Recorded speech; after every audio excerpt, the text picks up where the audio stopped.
It is a very super day. Alam naman natin na ang Miss Supranational at Mr. Supranational ay kasalukuyang ginaganap ngayon sa Poland, which alam naman natin na ang lalakas ng ating mga pambato. Mapalalaki at mapababae, Tara Valencia at sino ba tong isa na talagang super pogi. But I think that they are both really doing well at alam naman natin at ko para sa akin personally sa mga napakikita ko ng mga videos and everything, pictures or BTS, I think that lumalaban talaga ang Pilipinas para masungkit ang Mr. Supranational at Miss Supranational title.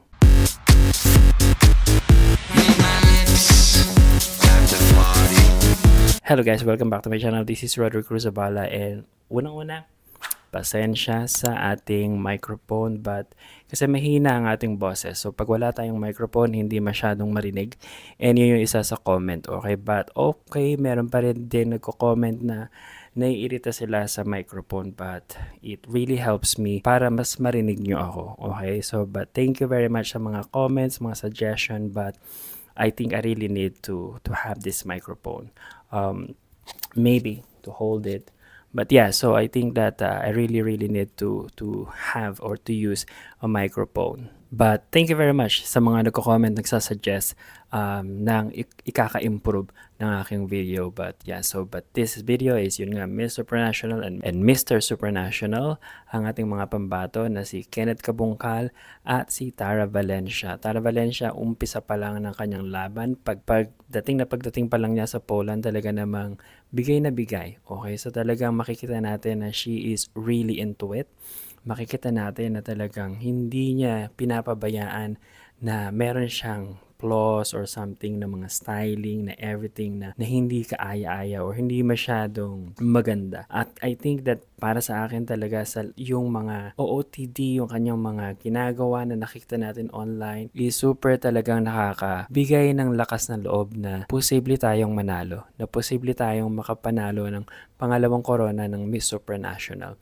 Alam naman natin ang kauna-unahang Miss Supranational at kauna-unahang Miss Supranational mula sa Pilipinas ay nung 2013 pa. Okay, so medyo matagal na. It's been like how many years now? It's talagang gutom na nga tayo sa pangalawang korona ng Miss Supranational. Gayon din naman syempre sa Mr. Supranational, which is Kenneth Kabungkal, na talagang super pogi, na super parang fresh, na ang gusto ko sa kanya is hindi siya yung talagang tipong macho na super muscle. Okay, so siya yung talagang parang malinis tingnan, may katawan naman, definitely may muscle naman, but hindi yun talagang parang model ng muscle or fitness model or whatsoever na, you know what I mean?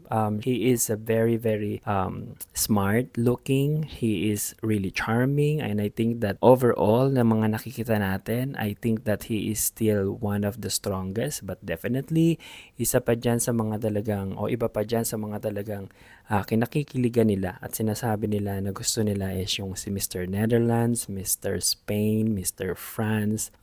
Gusto ko din si Mr. Dominican Republic, and so on, like Mr. Mexico. But Kenneth Kabungkal, I think that he is really doing a good job, and I feel like I really like him. He is very charming, and I really love the smile. Alam mo yung pag nag-smile siya talaga super parang natural, na sincere, and I just really find his face really cute.